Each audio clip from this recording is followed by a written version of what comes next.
Good morning, and today we're doing the 2017 Bailey Pegasus Brindisi site setup guide and review.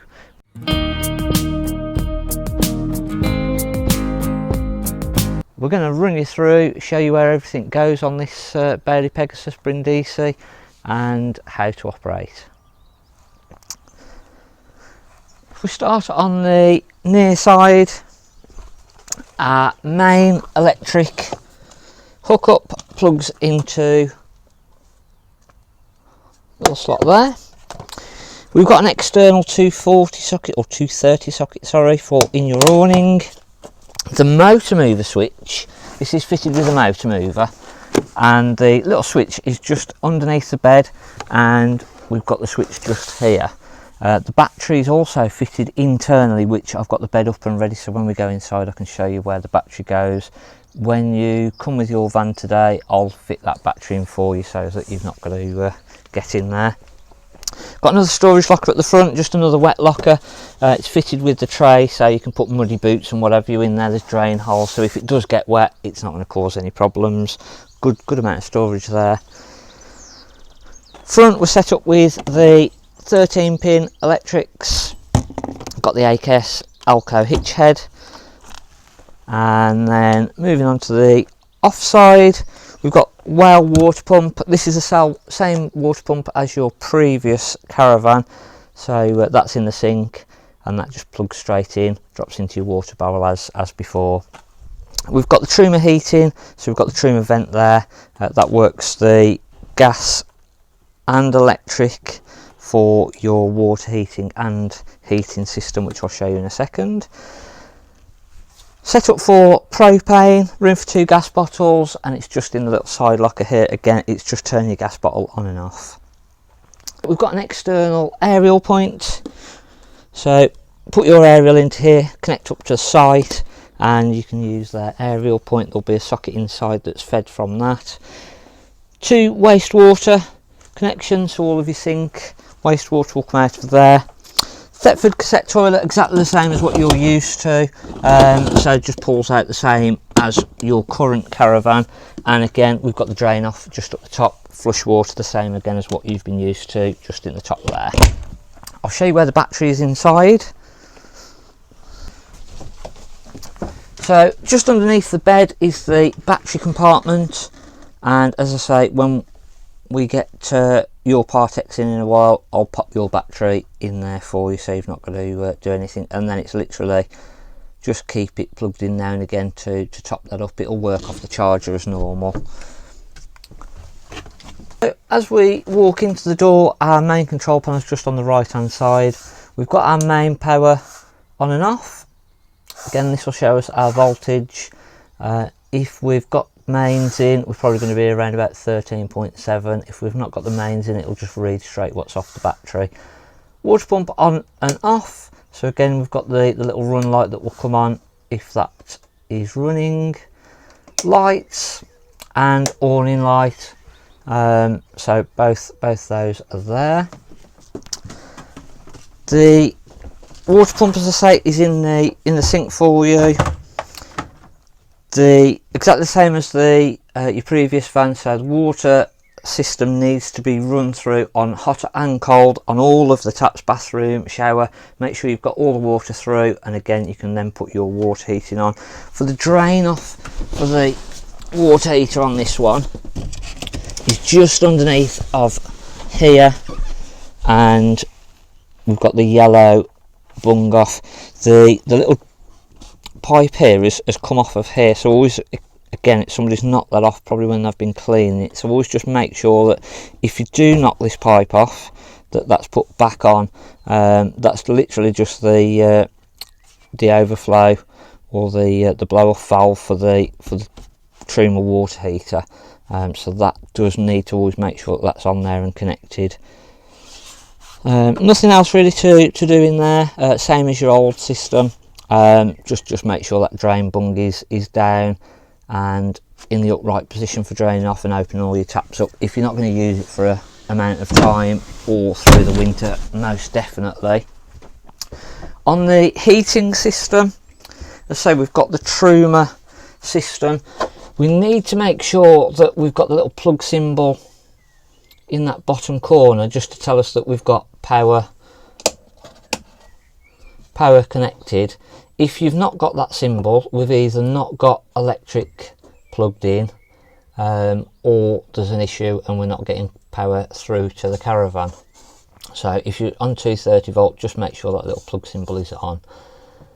For the heating system itself, our first dial here is the internal heating.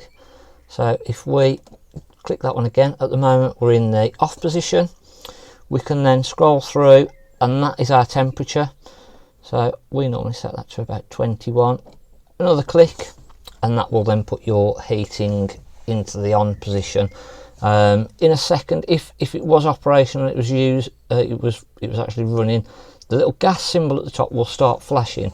Now that doesn't mean that it's running on gas.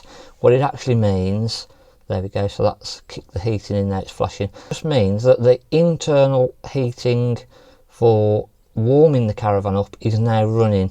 It doesn't mean that it's running on gas or electric, it just literally means that that little gas symbol is saying that our heating inside the Caravan is now working and operational. So if we want to do our hot water, we'll toggle across with the little dial and we will come to our hot water setting, which is that one there. Press that one. We've now got off. We've got eco, which is a low setting. So if you go onto a site and it's got a low ampage, we'd want to run it on eco. For normal use, we'll run it on hot. That was just normal hot water. And then we've also got a boost feature. Now this will run if you've got gas on as well as your electric. It will run on gas and electric for about 30 minutes and just boost the hot water. If you came in and we just needed a boost of the hot water for 30 minutes just to get the water hotter quicker, we'd run it on boost. For normal everyday use, we'd run that on hot. If I just pop that into the hot setting, and then again when we're actually running, we'll just get the flashing light up the top. So we're being told again, the gas symbol is saying that our internal heating is working. We've now got hot water on, and then we can check, we can then toggle across.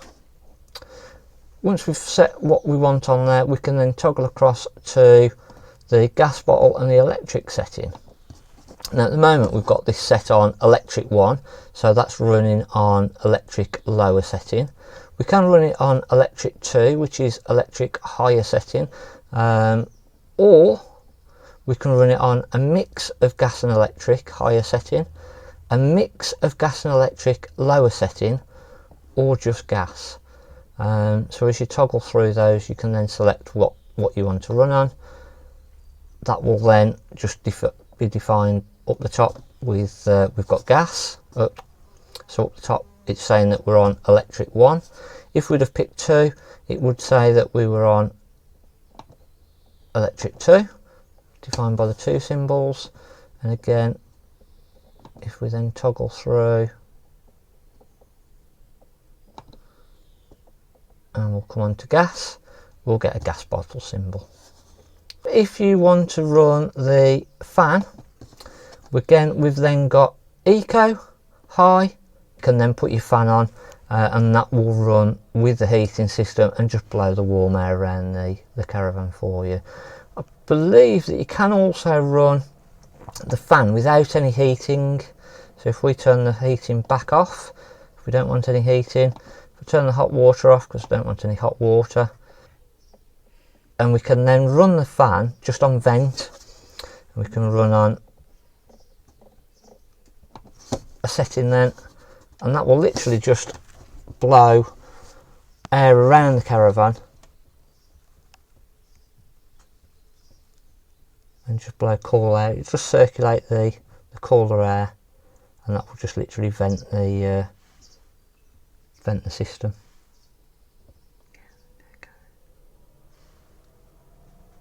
And then after a couple of seconds, you'll hear that the fan starts running. Fridge, we've got the slimline fridge. Again, this works on gas, electric and on the car when we're towing. For electric, it's literally just onto our plug setting and that will run on electric. Over this side we've then got our thermostat, so again we can set the thermostat to where we want. We've then got battery, so this is going to be if we're on the car, this is what we're going to want to use when we're travelling on the car. And then we've got our gas setting. We haven't actually got a gas bottle in at the moment, but if you wanted to run that on gas, you would select the gas setting, press in the thermostat and then we'd hit the igniter. Probably hear that ticking. What would happen then is the little red indicator here will move up into the green. Keep this held in until it's sort of been in the green for about 30 seconds. When you release that, the little red line will stay up in the green and that will be lit on gas, and then work on the gas setting for you. If you want more fridge space, the freezer compartment is removable. There's a little couple of little clips underneath. This can come out and you can put another shelf up and just give more room instead of having the freezer if required. Again, you can set the rails, take rails out, etc. So it's quite a universal fridge. Our freestanding table is just located underneath the bed. We've got the carpets underneath there also. Again, similar to the cassette toilet that you've already got, flush on the top and the little grey handle at the bottom just for opening the trap up to let everything through. All of the lights have got their own individual switches. Again, when you come to go out of an evening, you can just turn all of the lights off with the one switch, so that when you come back in, it's just literally turn the one switch on, all the lights will then come on for you. Our electric box, which is just underneath of the fridge, and again all of our trip switches, individual fuses, they're all just located there too. Hope you've enjoyed our little run through and guide of where everything is in this one. If you do get stuck with anything, obviously just call us, let us know in the comments, and hopefully you enjoy your new caravan. Thanks, I'm Mark at the Caravan Place.